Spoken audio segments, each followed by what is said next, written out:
Hi, this is Robin Hart of the Home Loans with Hart team of CMG, and this is our weekly video where we share with you some insights on housing and mortgage rates.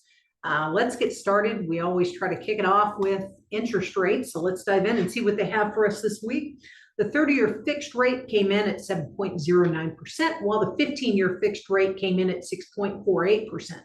FHA is hanging out around 6.61, while jumbos are hanging in just barely above 7%. Now, this is a 7-day average of loans from over 200 lenders across the United States. Now, rates have been climbing since the Fed lowered the Fed's fund rate in September by about a half a point. Fall's housing market has continued to stun borrowers, builders, property flippers, alongside agents and loan officers.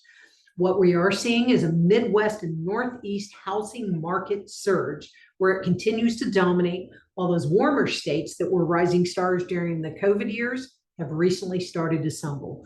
And people are asking me, what's happening? It seems crazy. They don't understand it. Well, the markets are seeming to price in inflationary pressures at the possibility of a Trump second term. Now, as they prepare themselves for an inflationary market, basically they're pricing in almost a half a point into these markets and into the mortgages. Now, I'm not saying Trump is bound to win. I'm not endorsing him for a candidate. What I am saying is that markets hate to lose money, period. And therefore, if they feel like there's a chance of inflationary pressure, they price it into the markets for the future just in case, so they prevent themselves from losing money. Now, I am predicting that if we have a Kamala surprise on Tuesday night or even Wednesday, midday, we should see some positive adjustments by as much as half a point on the mortgage rates. Now, again, not endorsing one candidate over the other, but what we are seeing are that markets are concerned and they are bullish when it comes to the pricing. Okay, now in other weird news, climate change has readjusted or started to adjust some local areas of preferred living. Now, that's right, storms have ravaged certain coastal areas. You're talking about North Carolina, South Carolina, honestly, Florida, definitely Tennessee, even though it's not a coastal area. Now, people are leaving, not because they don't like Florida or the climates or the areas, but because they don't seem to like the combination of insurance along with the storm combos. Now, with the insurance problems, Florida has the same problems that California, Texas, North Carolina, South Carolina have, which are insurance companies are losing at an astronomical pace values just because they're not making profitability. These storms are ravaging the insurance markets, and individual homeowners and condo owners can't keep up with the increased pace of rates when it comes to insurance. So homeowners are not liking those combinations. And what we're seeing is relocation from Florida to the Northeast and North Central market areas. It's basically the reverse of a COVID remote work relocations that we saw in 2020 and 2022. So areas like Kalamazoo, Michigan, Rochester, New York, they're seeing a surge of both reloads and annual price growth of homes, which actually they're also seeing even scarcer inventories. So these markets are taking off, and markets down south are actually staggering and having trouble. With all these weird factors and changes, Laura Escobar, she's with Lennar Mortgage, she chimed in, relaying over she has some fears with a vicious housing cycle. Now, she's worried that we're going to have this restrictive housing policy to where housing costs continue to go up, we'll have limited inventory, and we're also going to have restrictive zoning as barriers to affordable housing.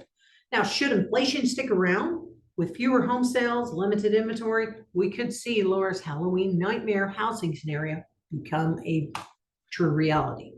And while we continue to have a housing shortage, I find this interesting. At the start of the year, apartment starts fell by 15% year over year. Yet with units under construction, they dropped as much as 70%. Now, here's the interesting part. As we knock out Q4 of 2024, apartment completions have surged up to 42%. Now, what's happening? It's possibly a sign for housing. that we are continuing to barrel towards a future for housing for wealth, meaning the poor will continue to rent and they'll build more housing for the poor renters, and the wealthy, they'll continue to own land and property. All right, boy, that was dark. Okay, now let's have some fun diving on in. Since housing is a fast track path to wealth, let's take a peek into one of America's wealthiest zip codes. There is a mansion, $55 million mansion, that's in America's wealthiest zip code. It's located in Atherton, California. This mansion sits on almost 1.5 acres with 9 bedrooms and almost twice that many bathrooms. And it has tons of luxurious amenities like a movie theater, gym, a spa, tennis court, pool, and a pool house. Tons of other amenities along with it. Now, you don't even have to leave the property basically to have a good time. And talk about name dropping. Ferrari is hosting an exclusive event at this mansion this weekend for its elite clientele. Somehow, I think my invitation got lost in the mail, but yeah, I wish I could go. And in other news, with the weather cooling and the Cowboys playoffs cooling off just as much, well, chances are they're stumbling. And team owners have searched for another path to get the fans watching again. They found some help with the Simpsons. Apparently, the Cowboys-Bengals game on December 9th will feature a Simpsons Monday Football animated showcase. And it's going to be on ESPN Plus and Disney Plus. Homer will join the Cowboys while Bart will play for the Bengals. Wonder what the Vegas bookies and odds are at seeing that kind of matchup. Now, all the time, we do have a meme of the week, and this one I'm asked all the time, how's the markets? What's it like being a loan officer in this area? Well, it's kind of like being the lady on the stretcher. Now, if you know what I mean. Since we just wrapped up the World Series, this is fun fact, Richie Anderson once fouled off a pitch that hit a fan, and then on the very next pitch, hit that same fan with another foul ball on the very next pitch as she was being taken away on a stretcher. How about that? So yeah, we get hit not once, but twice. At the end of every video, we do try to address when is the best time to buy. Best time to buy anything is when there's fear in the streets and your competitors are sitting on the sidelines waiting on rates to drop back down to 3%. Hence, they are not likely to drop anywhere close to that. And if you like this video, please follow us on social media outlets. We are on LinkedIn, Facebook, YouTube, and the artist formerly known as Twitter. I'm Robin Hart with the Home Loans with Hart team. Thank you so much for watching and hanging out all the way to the end. We are here to help you build wealth through the finance of real estate. We really believe in it, and we hope you trust us with your next mortgage. We'll catch up with you soon. Have a great week.